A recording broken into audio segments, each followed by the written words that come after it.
నమస్తే, welcome to our channel. నేను మీరా. Kurnool Kaveri bus travels ఘటనని మరొక ముందే నిన్న చేవెళ్లలో ఒక బస్ యాక్సిడెంట్ జరిగింది. కంకర లోడ్ లారీ బస్సుని ఢీకొనడం ద్వారా కంకర మొత్తం బస్సులో పడి సుమారు 20 మందికి పైగా ప్రాణాలు విడిచారు. అయితే ఓవరాల్గా ఈ అంశంలో తప్పిదం ఎవరిదైన అంశానికి సంబంధించి మనతో మాట్లాడడానికి ప్రముఖ సోషల్ యాక్టివిస్ట్ కృష్ణకుమారి గారు ఉన్నారు. ఆవిడతో మాట్లాడదాం. అమ్మ నమస్తే. అంటే సిస్టమ్ది తప్ప, పొలిటీషియన్స్ తప్ప, ఇలా రకరకాల వర్షన్స్ వినిపిస్తున్నాయి. గవర్నమెంట్ తప్ప అని. అసలు మీ వర్షన్ ఏంటమ్మా, ఇందులో ఎవరు తప్ప అంటారు? ఇప్పుడు ఏదైనా ప్రమాదానికి కారణం ముందుగా మనకు కనిపించేది ఏంటి? డ్రైవర్లు కనిపిస్తారు, అవును, తర్వాత వాహనాలు కనిపిస్తాయి, ఆ తర్వాత రోడ్లు కనిపిస్తాయి. ఈ మూడు కారణాలు చూసుకుంటే బస్ విషయంలో, బస్ ఫిట్నెస్ విషయంలో కావచ్చు, బస్సు డ్రైవర్ విషయంలో కావచ్చు, బస్సు ఆ ప్రమాదం జరిగినప్పుడు ఎవరిని ఢీ కొట్టారు అనేది చూసుకుంటే ఏ రకంగా చూసినా ఆర్టీసీ బస్సు తప్పు లేదు. కొంచెం ఓవర్లోడ్ ఉంది, అంటే ఎక్కువ మంది ఉన్నారు, 70 మంది ఉన్నారు. అది పెద్ద విషయం కాదు. 70 మందిని 80 మందిని మోయగలిగిన సామర్థ్యం ఆ బస్సుకు ఉంటుంది. దానివల్ల ఈ యాక్సిడెంట్ జరగల. అయితే ఇకపోతే ఢీ కొట్టిన లారీ విషయం చూసుకుంటే, టిప్పర్ విషయం చూసుకుంటే అది ఓవర్లోడ్తో వస్తుంది. డ్రైవరు చాలా స్పీడ్గా వెళ్తున్నాడు. లారీలకి స్పీడ్ లాకింగ్ సిస్టము ఎందుకు పెట్టట్లేదు అనేది ఒక మాట. ఇంకొకటి ఏంటి అంటే, అతను ఓవర్టేక్ చేయడానికి ప్రయత్నించాడు. ఇప్పుడు ఆ రోడ్డు ఏంటి అంటే హైవేనే కానీ హైదరాబాద్ టు బీజాపూర్ హైవే అది. ఆ హైవే సన్నగా ఉంది, వయా వికారాబాద్ కర్ణాటక వెళ్తుంది. అయితే అది ఒకప్పుడు ఇంకా సన్నగా ఉండేది. ఇప్పుడు పెరిగిన రీత్యా వెడల్పు అయింది. అయితే 2018లోనే దాన్ని 4 లైన్ రోడ్డుకి చేశారు వచ్చింది, కానీ గవర్నమెంట్లు మారినా ఎందుకు పని అవ్వలేదు? 7 సంవత్సరాలు అవుతున్నా కూడా. అది అంటే ఒకటి టిఆర్ఎస్ గవర్నమెంట్ అలసత్వం అని మాట్లాడుకోవచ్చు ఒకటి. రెండోది అక్కడ చాలా పురాతనమైన వటవృక్షాలు ఉన్నాయి ఆ రోడ్డుకి ఇరుపక్కల. ఆ వృక్షాల గురించి ఎవరో నేషనల్ గ్రీన్ ట్రిబ్యునల్కి కేసేశారు. వేస్తే గ్రీన్ ట్రిబ్యునల్ ఏం చెప్పిందంటే, ఇప్పుడు కొత్త అవకాశాలు వచ్చినాయి కదా, రీలొకేషను ఇట్లాంటివి, ఒక చెట్టుకు 10 చెట్లు నాటండి అని అలా మీరు చేసుకోండి తప్పితే అక్కడ రోడ్డు చాలా అవసరము కాబట్టి రోడ్డు వేయాల్సిందే అని చెప్పి వాళ్ళు వేసిన రిట్ను కూడా కొట్టేసింది. ఇంకా అన్నీ మార్గం సుగమం అయిపోయింది. ఈ రోడ్డు ఇంకా స్టార్ట్ అవుతుంది అనుకునే టైంలో ఇది జరిగింది.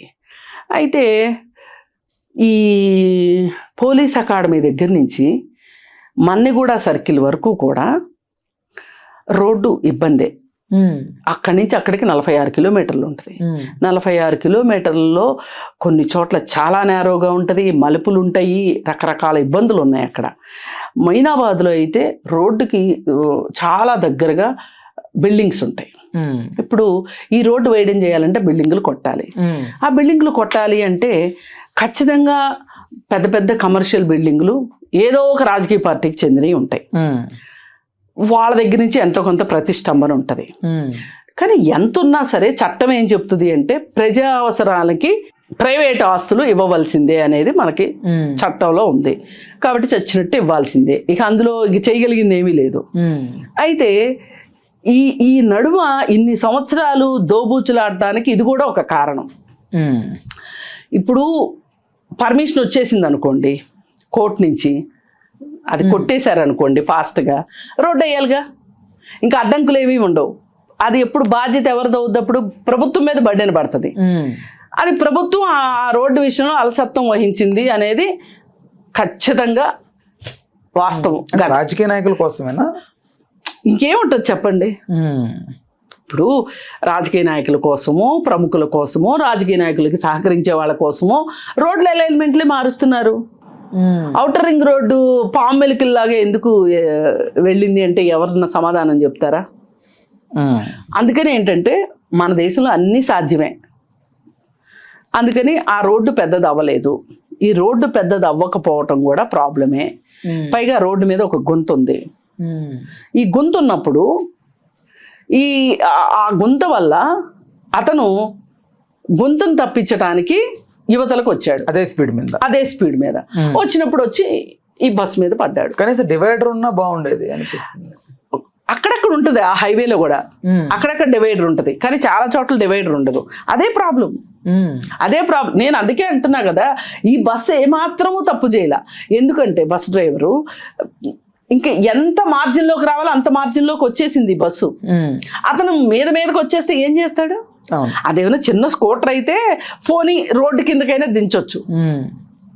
అంత స్పీడ్ లో మా క్షణక అంతలో కష్టం అది స్కూటీ. అంత అతనిది మెయిన్ తప్పు టిప్పర్దే. పైగా ఇంకోటి ఏంటంటే అది ఖాళీ టిప్పర్ అయినా ఇంతమంది చనిపోయేవాళ్ళు కాదు. ఆ కంకర పట్టడం వల్ల ఏ దెబ్బలు తగలకుండా కొంతమందికి ఊపిరాడక ప్రాణాలు పోయినాయి. ఆ హఠాత్ పరిణామానికి హార్ట్ ఫెయిల్యూర్ అయ్యి కూడా చనిపోయి ఉండొచ్చు కొంతమంది. ఇప్పుడు మామూలుగా అంత లోడ్ వెళ్తున్నప్పుడు అమ్మ పైన పట్టది లాంటి కప్పుతారు, గ్రీన్ కలర్ పట్ట గుడ్డ లాంటి. ఏది కట్టినా ఆ స్పీడ్ కి పడిపోయినప్పుడు ఆ బట్ట కూడా చిరిగిపోతుంది. కానీ ఎంత దారుణంగా ఉంటుంది అంటారు. ఒకవేళ అది ఉండుంటే తక్కువ ప్రమాదం జరిగేది. నేను కాదనట్లా, అసలు దీని బదులు ఓవర్లోడ్ వేసుకెళ్ళడమే కాకుండా ఓవర్లోడ్ వేసుకున్నట్టు ఆ డ్రైవర్కి తెలుసు. తెలిసినప్పుడు కొంచెం నెమ్మదిగా నడపొచ్చు కదా. మహా అయితే అతను చేరాల్సిన గమ్యానికి ఒక అరగంట లేట్కి వెళ్తాడండి. ఈ అరగంటలో ఏం చేసేస్తాడు ఈయన? ఏమన్నా సీఎమ్మా పిఎమ్మా? అందరు ఇదేనమ్మా, స్పీడ్ అంటారు. మహా అయితే 5-10 minutes కవర్ చేస్తారు. ఇప్పుడు రోడ్డు మీద సిగ్నల్ అంత దూరంలో ఉంటది, స్పీడ్గా వెళ్తారు. ఎక్కడికి వెళ్ళి అవుతారు? ఆ సిగ్నల్ దగ్గరికి వెళ్ళి అవుతారు. మనం మామూలుగా నడుపుకునే వాళ్ళం కూడా వెళ్ళి ఆ సిగ్నల్ దగ్గరే ఆడడానికి మళ్ళీ అవుతాం మనం కూడా. కానీ ఈ మాత్రం జ్ఞానం ఉండదు. అంటే రోడ్ సెన్స్ ఇది. పైగా ఈ రోడ్డు మీద నేను వస్తున్నాను అంటే నా ప్రాణం నాకెంత విలువో, నా కుటుంబానికి ఎంత విలువో, పక్క వాళ్ళ ప్రాణాలు వాళ్ళ కుటుంబాలకు కూడా అంతే విలువ అనే సెన్స్ లేని వాళ్ళు కూడా ఇలా చేస్తుంటారు. ఇప్పుడు ఆ బస్సులో చూడండి, రకరకాల మనుషులు. తలుచుకుంటే నిన్న నుంచి ప్రాణం దేవేసినట్టు అయిపోతుంది. 3 ఆడపిల్లలు చక్కగా ఒకే ఇంటి బిడ్డలు చక్కగా చదువుకుంటున్నారు. అసలు వాళ్ళు చనిపోయి రాజకీయ నాయకుల పాత్ర ఎంతవరకు ఉందా? ప్రధానంగా వీళ్ళ తల్లిదండ్రులు రాజకీయ నాయకుల్ని, అక్కడ లోకల్ ఎమ్మెల్యే గారు కానీ, ట్రాన్స్పోర్ట్ అథారిటీ మినిస్టర్ గారిని కానీ వీళ్ళందరినీ కూడా ప్రశ్నిస్తా ఉన్నారు.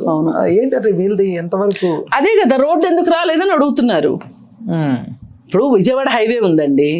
విజయవాడ హైవే ఎప్పుడు చూడు యాక్సిడెంట్లు వినేవాళ్ళం. 4 lanes అయిన తర్వాత యాక్సిడెంట్లు తగ్గినాయా లేదా? ఇప్పుడు మళ్ళీ 8 lanes కావాలంటున్నారు. వస్తుందేమో, రావాలి కూడా.